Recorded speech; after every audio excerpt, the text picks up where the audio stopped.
welcome to the deep dive. Hi there. Today, we are, well, attempting quite a task, really. Charting the career of someone who's just a true modern master. Yeah. A creative force whose CV, honestly, it reads less like a career path and more like, I don't know, a whole history of contemporary drama. Absolutely. We are diving into the world of Sir Kenneth Branagh. And it's almost overwhelming when you start because you look at his work and Branagh is the ultimate multi-hyphenate. You know, he doesn't just act. No. He directs, he produces, he writes, and he's managed to succeed everywhere. Classical theater, prestige television, really intimate personal drama, and then these massive, massive superhero blockbusters. He refuses to be put in a box. And that refusal to be categorized, it's kind of codified, isn't it? Yeah. In one of the most, well, astonishing records in modern Hollywood history. We're talking about a man who holds the unique distinction of being the first person ever nominated for an Academy Award in 7 different categories. 7. I mean, just think about the names he surpassed to get that record. Walt Disney, George Clooney, Alfonso Cuarón. Yeah. These are giants of versatility, right? All nominated in 6 categories. But Branagh hit 7. He achieved mastery across, well, the entire creative spectrum. Performing, directing, writing, producing, and spanning formats from short film all the way up to Best Picture. That kind of breadth is just, it's unprecedented. It really is. Yeah. So our mission today then is to try and track that extraordinary path. How did the boy from working class Belfast rise up to become, the definitive modern Shakespearean actor, then somehow command the Marvel Universe, and then circle back to write an Oscar-winning memoir about his own childhood? It's quite a story arc. It is. We need to uncover the key artistic shifts, I think, and also maybe some of the moments of profound personal cost that must have defined this, well, decades-long journey. Yeah, there were definitely those too. Okay, let's unpack this. Right. So to understand the drive, that versatility, you really have to start with his foundational identity, his roots. Kenneth Charles Branagh, born 10 December 1960 in the Tigers Bay area of Belfast. Oh. And his background was decidedly working-class Protestant.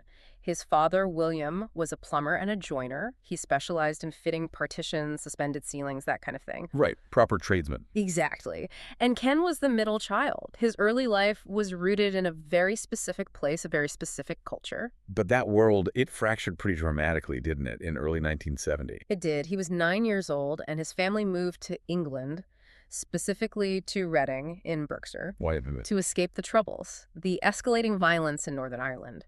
And this relocation, it created this permanent tension in his identity, a feeling of being caught between two worlds. That makes sense. And that tension, it became, a defining characteristic of his persona, really. The source material notes that in order to sort of assimilate and, frankly, to avoid bullying, as a working-class Northern Irish kid in England, he adopted an RP accent, received pronunciation. Right. The standard English accent. The standard English accent, exactly. At school, anyway. But despite that, that necessity for self-protection, he has always consistently maintained, quote, "I feel Irish. I don't think you can take Belfast out of the boy."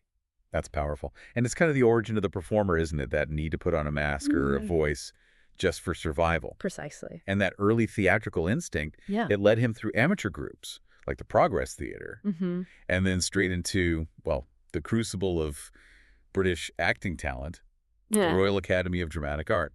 Or RADA. RADA was absolutely crucial. He was an intense student, apparently, in a really vibrant era there, working alongside people who had become huge stars. Right. And there's this incredible little story from 1980 when he was still a student that shows how quickly he was marked out as special. Oh, yeah.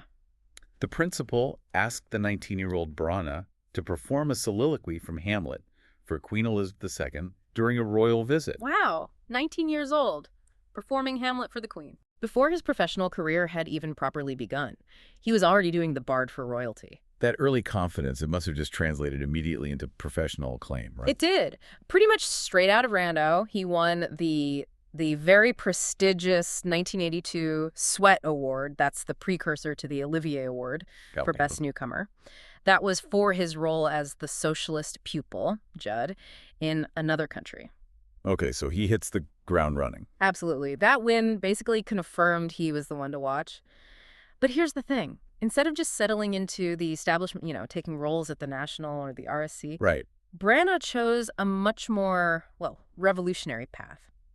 In 1987, alongside David Parfit, he co-founded the Renaissance Theater Company. Okay, Renaissance. Why was that revolutionary? Well, it wasn't just a side project. It was a deliberate, almost disruptive move against what they saw as maybe the stuffiness and the hierarchy of the existing big theatrical institutions. Right. Taking on the giants. Exactly. It felt like an attempt to kind of democratize high-level classical theater, you know. They wanted to bring it to a wider audience, give young talent a proper chance.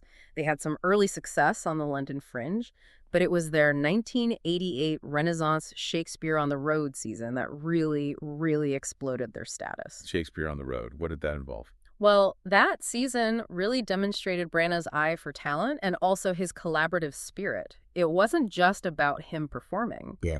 It was about bringing in the absolute best. That season featured the directing debuts of Judi Dench, who directed a fantastic Much Ado About Nothing, apparently, and Geraldine McEwen, who directed As You Like It. Incredible. And another titan, Derek Jacobi, directed Branagh himself in the title role of Hamlet. Talk about walking among giants indeed. Yeah. And that stage production of Hamlet, that was the one, wasn't it? That cemented his reputation as the great classical hope. That was the one. The critical response was, well, overwhelming, particularly the comparisons that started flying around to the legend himself, Sir Laurence Olivier. Ah, the Olivier comparison. That must have been intense. Almost paralyzing, you'd imagine. The critic, Milton Schulman, famously wrote that Branagh had, quote, the vitality of Olivier, the passion of Gielgud, the assurance of Guinness. Good grief. That's like calling a rookie quarterback the love child of Joe Montana and Tom Brady, like you said. Exactly. It immediately set this almost impossible standard, a really high-stakes comparison that would, frankly, both haunt and drive his career for decades. But did the critique offer any note of caution? Because those comparisons, they're almost always double-edged, aren't they? They were, yeah. Schulman balanced the praise. He noted that Branagh maybe lacked the sheer animal magnetism of Olivier, or the flawless, mellifluous voice of Gielgud. He was brilliant, yes, but the shadow of a master's was incredibly long. Right. So the challenge placed upon Branagh from that moment was crystal clear. Yeah. Can you transition this stage success to cinema? And can you live up to the name, the next Olivier? A massive weight to carry into the next phase. And he didn't wait long to take on that challenge, did he? 1989, just a year after that Renaissance success, he adapts his stage Henry V for the screen, his feature directorial debut. Yep. And this film, it felt like more than just a film. It felt like a cultural statement. It really was. And strategically, it was brilliant. You have to remember, Olivier had directed his own seminal Henry V back in 1944. Right, the wartime propaganda version. Exactly, to boost morale. Branagh directing his version just a few years after the Falklands War. Ah, interesting context. He presented a decidedly grittier, bloodier, much more realistic take on kingship and battle. He wasn't just copying Olivier. He was offering this kind of post-imperial, maybe post-Vietnam interpretation of the text. One that really resonated with a modern audience, maybe more wary of jingoism. And the Academy responded instantly. Dual Oscar nominations, Best Actor and Best Director. Incredible achievement for a debut. Right. That immediately placed him in the highest echelon of filmmaking talent. Plus, he won the BAFTA for his direction. It was a huge breakthrough. Yeah. Signaled he was here to stay. And during this whole period, his public life became completely intertwined with his professional life through his marriage to the actress Emma Thompson. Right, 1989, they became the absolute golden couple of British cinema, didn't they? Yeah. Embodying that sort of classical talent and sophisticated charm. They really did, and their collaborations were incredibly extensive. They pretty much defined the early 90s. So they did the stage and TV versions of Look Back in Anger. Yep. And then they moved into original cinema together. There was that twisty neo-noir, Dead Again, in 91. Which premiered at the Berlin Film Festival, got great reviews. Right. And Dead Again was important, wasn't it? Because it proved Branagh could succeed outside Shakespeare. Absolutely. He injected that high-stakes dramatic style into a really slick contemporary Hollywood genre. It worked. They followed that up with the ensemble comedy drama Peter's Friends in 1992. Oh, yeah, I remember that. Often called the British Big Chill, right? That's the one. Very fondly remembered. And then came, well, probably the ultimate collaboration. Much Ado About Nothing in 1993. Ah, yes. The Sunshine movie. Totally. This felt like the absolute pinnacle of their partnership, a sun-drenched, just exuberant adaptation. And it had this Hollywood-friendly cast, too. Denzel Washington, a young, Keanu Reeves. That cast was amazing. And Vincent Canby at the New York Times, he captured the critical feeling perfectly. He praised Branagh's direction for taking this romantic comedy that often turns to, I think he said, mush on the screen, Right, yeah. and making it triumphantly romantic, comic, and emotionally alive. It really felt like they could do no wrong at that point. They seemed untouchable.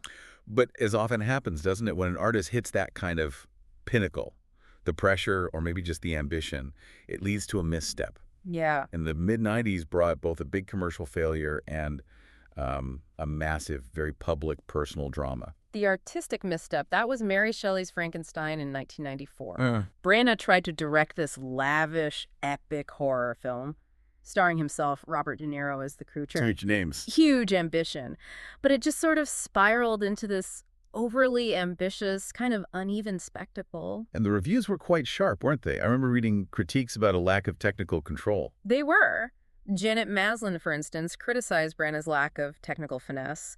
She said the film often sacrificed emotional depth for just pure, screaming melodrama. Ouch. Yeah. It was a clear sign that, theatrical gravitas doesn't automatically translate into seamless blockbuster directing. It's a different skill set. Definitely. And then, almost cruelly, the production of that film became the catalyst for the public fracturing of the Golden Couple. That's right.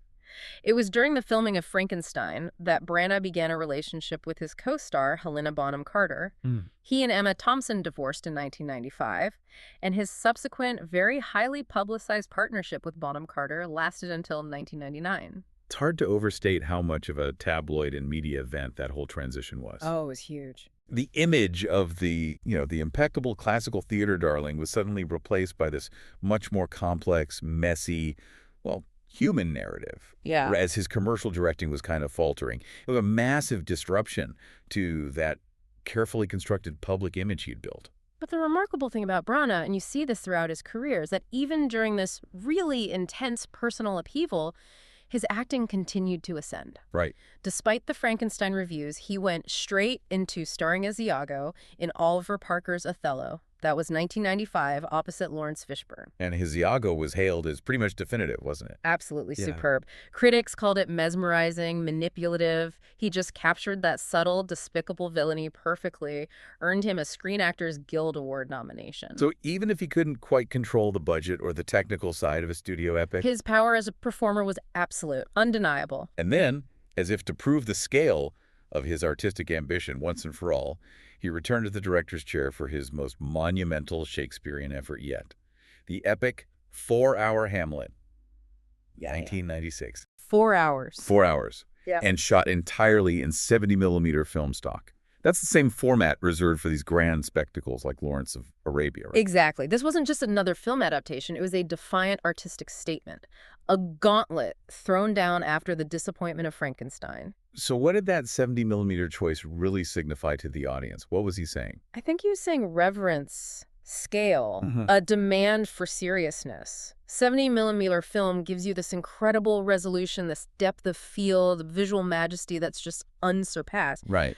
By choosing it, Branagh was saying, look, this story is epic, and I demand you view it with the same attention you'd give the grandest cinema ever made. It was a deliberate throwback, a nod to the golden age. And artistically, it paid off. Yeah. 4 Academy Award nominations, including Best Adapted Screenplay for Branagh himself. Yeah, and Roger Ebert, who saw, thousands of films. Millions, probably. He praised it for making him feel, quote, at home in that doomed royal court. He highlighted its emotional accessibility, even with that daunting 4-hour runtime. It really felt like the definitive capstone, didn't it, to his whole decade of Shakespearean dominance on screen. It did. But interestingly, following that achievement and then the financial failure of his next project, it actually signaled a brief pivot away from directing features. It forced him, in a way, to reinvent himself again for the new millennium. Right, so that shift came early in the 2000s. Branagh decided to take another big dramatic swing, didn't he, with Love's Labour's Lost in 2000. He did, turning Shakespeare into a 1930s musical comedy. Bold move. Very bold. Innovative, definitely. But ultimately, it failed, both commercially and critically. And the source material suggests this failure really did put a brief pause on his feature film directing career. So what did he do during that pause? Well, strategically, it was probably beneficial. It forced him to explore other avenues where his gravitas could shine, but maybe without the immense pressure of a huge directing budget. Makes sense. He transitioned into more voice work. He was the voice of the charming rogue Miguel in DreamWorks' animated film The Road to El Dorado. That was 2000. Oh, yeah. I remember him in that. And he also became this sort of go-to voice for historical context, narrating acclaimed documentaries like Cold War, Walking with Dinosaurs, World War I in color. His voice just lends itself to that kind of authority. Absolutely. But the real genius move of this era, I think, was his embrace of high-stakes, historical prestige television. Yes. That allowed him to really deep dive into these complex characters, and it earned him immense industry recognition. That's exactly where we get the, frankly, chillingly effective Conspiracy in 2001 for HBO. Right, playing Reinhard Heydrich. Portraying SS Obergruppenführer Reinhard Heydrich, the principal architect of the Holocaust, during this single-location drama depicting the Wannsee Conference. It's basically just men talking in a room, but... Utterly terrifying. Utterly. It was a chamber piece, pure acting. And he was just phenomenal. He stripped away all the theatrical flair you might expect and presented this pure, chilling, bureaucratic evil. And that role won him the Primetime Emmy Award for Outstanding Lead Actor. It really demonstrated that his power wasn't reliant on epic 70mm landscapes. It was internal, deeply internal. And what's fascinating here is the sheer range he displayed almost immediately afterward. If Heydrich was the historical villain, just 4 years later, 2005, he plays the iconic American hero, U.S. President Franklin D. Roosevelt, in the HBO film Warm Springs. Wow. From Heydrich to FDR. Exactly. Earning another Emmy nomination for that. Moving seamlessly from the architect of mass murder to a beloved American icon. I mean, that is acting range defined, isn't it? It absolutely is. This era also included another really significant long-running television commitment for him. Wallander. Ah, yes, Wallander. Starting in 2008, ran until 2016. He starred as Inspector Kurt Wallander, the brilliant but deeply, deeply troubled Swedish detective from Henning Mankell's best-selling crime novels. Such a great series. It was a masterpiece of that Scandi-noir atmosphere. Branagh was also an executive producer on it, helped shape that distinct, moody tone. And the series was lauded for its cinematic quality. It won the BAFTA TV Award for Best Drama Series. Right. And his performance as Wallander really cemented him as a television powerhouse in the UK, earned him another prestigious Emmy nomination, the Broadcasting Press Guild Award for Best Actor. It was huge for him. But amidst conquering television, he did dip his toes back into directing features, didn't he? Though maybe a bit less successfully than before. He did. He directed a film version of Shakespeare's As You Like It in 2006, which was, fine. More interestingly, perhaps, he took on the difficult task of remaking Anthony Schaffer's play, Sleuth, in 2007. Oh, the one with Jude Law and Michael Caine. Yeah. Taking over the Olivier role. Exactly. Michael Caine playing the older role this time. That remake was notable for its extreme darkness. The original 72 film was quite witty, almost playful in its games. Yeah. Branagh's interpretation pushed it into a much more psychologically twisted, almost grim thriller space. It kind of signaled his comfort with that intense, high-stakes material, that psychological sparring, which would actually define some of his later villain roles. Interesting connection. And we shouldn't overlook his simultaneous commitment to the stage during this time either. He wasn't just doing TV and film. No, absolutely not. In 2008, he returned to the West End to take on the demanding title role in Chekhov's Ivanov. How was that received? It was a critical sensation. It reminded everyone that the man who was now starring in Scandi-noir adaptations was still, fundamentally, a master of theatrical timing and profound emotional depth. Right. Still got the stage chops. Absolutely. He won the Critics' Circle Theatre Award for Best Male Performance for Ivanov. It confirmed that his classical foundation was fully intact, even as he was, perhaps unknowingly, preparing for a completely new and pretty unexpected chapter. So by 2010, the next Olivier had successfully expanded his domain. Shakespeare, sure, but also HBO historical drama, Scandi-noir. He'd covered a lot of ground. But yeah, no one could have predicted the sheer scale of the shift that was about to come next. Okay, this is where the story takes a really interesting, almost surreal turn. 2011, Branagh makes this pivot to massive budget directing by helming Marvel's Thor. Right, Thor. The question everyone asked at the time was, why him? Why the Shakespearean maestro for a cosmic comic book movie about a guy with a magic hammer? Exactly. It seemed like such an odd fit on the surface. But the answer, I think, became pretty clear in the film's execution. It was about the family drama, wasn't it? That's the key. Phase 1 of the MCU, they needed Thor to establish the emotional core of Asgardian royalty. The father-son stuff, the brother rivalry. Right, they didn't just need spectacle. They needed a director who understood kings and usurpers and brotherhood and tragedy. Who better? Precisely. Branagh apparently saw the dynamic between Thor and Loki not just as a superhero brawl, but as this almost Shakespearean conflict between two brothers. Edmund versus Edgar and Lear. Or maybe a more subtle take on Iago's manipulations with Othello. Ah, interesting parallels. His background gave the film this necessary gravitas, this almost operatic scale that actually grounded the fantastical elements, made them feel weighty. And it worked. It was a critical and financial success, launched a huge part of the MCU. It really did. And then in this fascinating moment of dual identity, in that exact same year, 2011, while he's directing Norse Gods, he's starring as the defining figure of his own career lineage. Sir Laurence Olivier himself, in My Week with Marilyn. Incredible timing. Talk about facing the comparison head on. It was the ultimate challenge, wasn't it? To embody the very man to whom he had been compared relentlessly for decades. And the performance was just meticulous. He captured Olivier's theatricality, his exasperation, his charm. It earned Branagh his 5th career Academy Award nomination, this time for Best Supporting Actor. And Peter Branshaw's review at the time really nailed it, didn't he? He said Branagh revived Olivier with wit, intelligence, and charm. It felt like he succeeded in stepping out of Olivier's shadow by simply becoming him on screen. A real meta moment in his career. Maybe it allowed him to finally accept those comparisons without the burden, I think that's a great reading of it, yeah. And post-Thor, Branagh suddenly became this trusted name for big-budget family spectacles. He'd shown he could handle enormous visual effects budgets, but still bring artistic integrity. Right. Which led to Disney choosing him for the live-action Cinderella in 2015. Yep.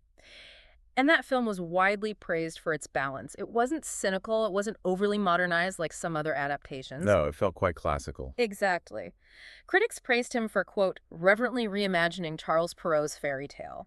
It was another huge financial success, and also a critical affirmation that he could handle these classic narratives, whether they were written by Shakespeare or Perrault. And this period also saw the birth of his own major commercial franchise, where he took on both roles, director and star. Ah, yes, the Poirot series. The Hercule Poirot series, kicking off with Murder on the Orient Express in 2017.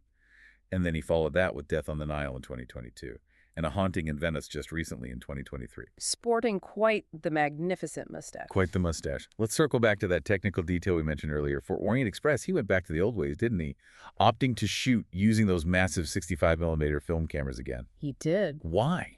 Why continue to choose that expensive, difficult format, especially for what's essentially a period whodunit? Well, I think for Branagh, it's become a signature artistic statement. For a film like Orient Express, 65mm gives the locations, the massive train interiors, those snow-swept mountains outside, this palpable, epic texture and scope. Yeah. He uses cinema history, that visual language, to evoke a sense of sweeping nostalgia, maybe grandeur, importance. It transforms what could be a contained murder mystery into a real visual event. It's Branagh using his classical sensibilities again to elevate commercial storytelling. That makes sense. And simultaneously, while he's building his Poirot franchise, he begins this incredibly successful collaboration with director Christopher Nolan. Yeah. Which shows that Hollywood's most ambitious directors still valued him purely as an actor. He's become almost a fixture in Nolan's recent work. He really has. 3 Nolan films now. He was the Royal Navy commander in the epic Dunkirk back in 2017. Stoic performance. Very. Then the deeply unsettling Russian villain, Andrei Sator, in the time-bending spy thriller Tenet in 2020. Terrifying in that. Truly. And most recently, the Danish physicist Niels Bohr in Oppenheimer in 2023. So what does that collaboration tell us about his stature now, working so consistently with someone like Nolan? I think it speaks volumes. Nolan is famous for demanding actors who can handle really dense exposition. Yeah, Tenet especially. Exactly. And intense dramatic pressure, but without losing the human core of the character. Branagh, with that Shakespearean training, he can deliver pages of technical dialogue or complex exposition, like he did so brilliantly and chillingly in Tenet, while still grounding the performance in something genuinely terrifying or empathetic or whatever the role requires. He offers reliable precision in really high-stakes filmmaking. Nolan clearly trusts him implicitly. Yet amidst all the gods and villains and physicists and Poirot, his career took what felt like its most emotional and ultimately most critically successful turn in 2021. With Belfast. Belfast. Yeah. Belfast was his deeply personal project, a semi-autobiographical film that finally directly addressed that fractured identity we talked about way back at the beginning. Right, the Belfast roots. Exploring his own childhood in Northern Ireland during the outbreak of the Troubles, it was him returning home both visually and emotionally. And the stylistic choices really underscored that personal connection, didn't they? Yeah. Shot primarily in that stark, beautiful black and white, with only those brief flickers of color images reserved for moments of pure escape, like the cinema or memory. It gave it this tender, almost elegiac quality that audiences just instantly connected with. The reception was immediate and overwhelming. It won the People's Choice Award at the Toronto International Film Festival, which is often a bellwether for the Oscars. Right. And it won the BAFTA Award for Outstanding British Film. It felt like the film that transcended a lot of his previous work because it was simply his story, unburdened by the expectations of the Bard or Marvel or Agatha Christie. And critically, Belfast achieved the capstone, the thing that completed his unique Academy Award record. That's right. The film received 7 total nominations, including Best Picture, Best Director for him. Huge nods. And then finally, after all those years, all those nominations in different fields, he won his first competitive Oscar, the Academy Award for Best Original Screenplay. Original screenplay, not adapted. His own words. His own words, his own story. That win felt like the synthesis of his entire career. The actor, the director, the writer, finally recognized for bringing his own truth, his own experience to the screen. It affirmed him not just as a brilliant interpreter, but as an original voice. It's quite a peak, but his career continues to defy any kind of predictability, doesn't it? Absolutely. He recently directed and starred in a highly acclaimed stage adaptation of King Lear that was 2023 into 2024. Taking on another of the monumental Shakespearean figures. Of course he did. And he's also busy writing and directing a psychological thriller called The Last Disturbance of Madeline Hind. Okay, intriguing. And then in a wonderful piece of, I guess, metacasting, confirming his ability to balance high art with high comedy, he is apparently scheduled to appear as Miranda Priestley's husband in The Devil Wears Prada 2. Expected in 2026. No way. From King Lear to Mr. Priestley. That's Branagh. He can pivot from the heights of tragedy to a high-fashion supporting player without missing a beat. The range remains astonishing. We really must dedicate some time to officially laying out that extraordinary statistic again, the one that just defines his sheer versatility.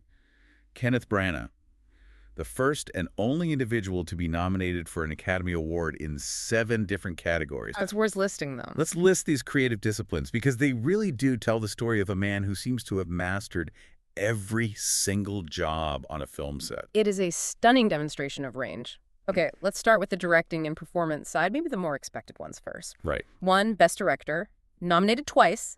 First, right out of the gate for his debut, Henry V, and then decades later for his deeply personal film, Belfast. Okay. Director, check. 2, Best Actor, nominated for his starring role as the titular king in that same film, Henry V. Actor, check. 3, Best Supporting Actor, nominated for that meta role we discussed, playing Sir Laurence Olivier in My Week with Marilyn. Supporting actor, check. So that's the entire acting and directing spectrum covered right there. Pretty much. Yeah. Now let's look at the writing and producing roles, which show his commitment to the entire scope of the project, not just performing or directing. Okay. Right. 4, Best Adapted Screenplay. Nominated for adapting that 4-hour, 70mm epic Hamlet back in 1996, demonstrating his command of the classical text and how to translate it effectively to the screen. Adapted screenplay, got it. 5, Best Original Screenplay. And this is the category he actually won for his intensely personal memoir film, Belfast. Original screenplay, the big win, check. 6, Best Picture, nominated as a producer for Belfast, acknowledging his role in actually shepherding the entire project through production, getting it made. Best picture producer, check. Right. That's 6. What's the 7th? The one that really shows the breadth. The 7th is the one that truly demonstrates the range, the commitment to filmmaking, regardless of size or budget. 7, Best Live-Action Short Film. A short film? Nominated for Swan Song way back in 1992. Just think about that range for a second. From the highly niche, often deeply challenging world of the live-action short film, often a space for up-and-coming talent, all the way up to the blockbuster weight and prestige of Best Picture. Oh. It confirms that his ambition wasn't just focused on the biggest budgets or the starriest roles, it was always across the board. That's incredible. And beyond that Oscar record, his honors really confirm his status within the British establishment, don't they? Despite that complex Northern Irish background. Absolutely. In 2012, he was formally recognized with the highest non-hereditary honor the UK offers. He was appointed a Knight Bachelor, Sir Kenneth Branagh, for services to drama and also significantly for services to the community in Northern Ireland. Oh, acknowledging the roots again. Explicitly. Receiving the accolade at Buckingham Palace was this clear marker of his acceptance, his position as a key figure in British culture. He said at the time he felt humble, elated, and incredibly lucky. It recognized both the art and the civic contribution. And his devotion to fostering the next generation of actors, that seems evident too, right? Through his long association with RADA, where he trained. Very much so. He served as president of the Royal Academy of Dramatic Art from 2015 right up until early 2024, maintaining that crucial link between the classical tradition he embodies and contemporary performance, giving back to where he started. That's great. And he's also been celebrated by, his roots, and also by the symbolic heart of English theater. He received the Freedom of the City of Belfast in 2018. Wow, that must have meant a lot. A really powerful nod, you'd think, to the city he left, but clearly never forgot. And then also the freedom of the town of Stratford-upon-Avon, Shakespeare's home, in 2022. So acknowledged by both Belfast and Stratford. That's quite the double honor. And we should probably remember his status as a British Triple Crown winner, too. We should. He achieved that back in 2009. That's for winning a BAFTA, an Emmy, and an Olivier Award during his career. It places him among a very select, highly esteemed group of performers who've really conquered stage, television, and film at the highest level. Amazing. And finally, just to close the loop on his personal life, after that highly scrutinized relationship with Helena Bonham Carter, yes, he did find stability, didn't he? He did. In 2003, he married Lindsay Brunick, who's a film art director. They met during the filming of the television epic Shackleton back in 2002. And they're still together. So that brings his story somewhat full circle, doesn't it? Oh, yeah? That identity tension we talked about, created by leaving Belfast at 9, the boy who learned to speak RP to survive, he becomes this global artist who eventually uses all that mastery, all that technique, to tell his own Northern Irish story in Belfast and wins an Oscar for it. It's an incredible trajectory defined by both this deep classical excellence and this relentless commercial ambition, always seemingly seeking that balance between the two. Yeah. The constant theme, I think, is the burden, but also the benefit of tradition. He accepted that challenge, the Olivier comparison. He mastered the craft in literally every capacity, and then he applied that mastery to every genre imaginable. From a 4-hour Hamlet to the CGI spectacle of Thor, his career is just proof, really, that deep classical knowledge can absolutely fuel boundless modern relevance. Hashtag Outrag Outro. So what does all this mean for you, the listener? We've covered this incredible sweep of professional achievements, but let's just circle back for a moment to that little anecdote about his preparation for playing Olivier. Right, the Bible reading. Exactly. Branagh revealed that while he was studying Olivier, he listened every single morning to Olivier's dramatic reading of the Bible, just immersing himself in the voice. And through that repeated listening, he found himself, unexpectedly, becoming much more religious. It's such a fascinating moment of unexpected depth, isn't it? He wasn't aiming for faith. He wasn't seeking spiritual enlightenment. No. He was aiming for authenticity in a performance. He wanted to capture Olivier. But the pursuit of understanding one artist's creative process somehow led him to this genuine internal spiritual transformation. He was seeking the theatrical voice and found something much, much deeper. Which I think raises a really interesting question for you to consider. How often, maybe in your own life, in the dedicated pursuit of studying art, whether that's trying to replicate a complex recipe or understand a historical document or master a piece of music, do you find that intense focus, that deep dive into the subject, leads to an unexpected, maybe profound personal transformation that actually has very little to do with the original subject matter itself? That unexpected personal resonance. Maybe that's the ultimate reward of any deep dive, isn't it? Beyond just the knowledge gained. Could be. We chart his blockbusters and his awards, his nominations. But it's those quiet internal shifts, the things that happen when you're focused elsewhere, that perhaps define the true character of the artist. Or maybe any of us. Definitely some food for thought on your next deep dive. Thanks for joining us today. Thanks for having me.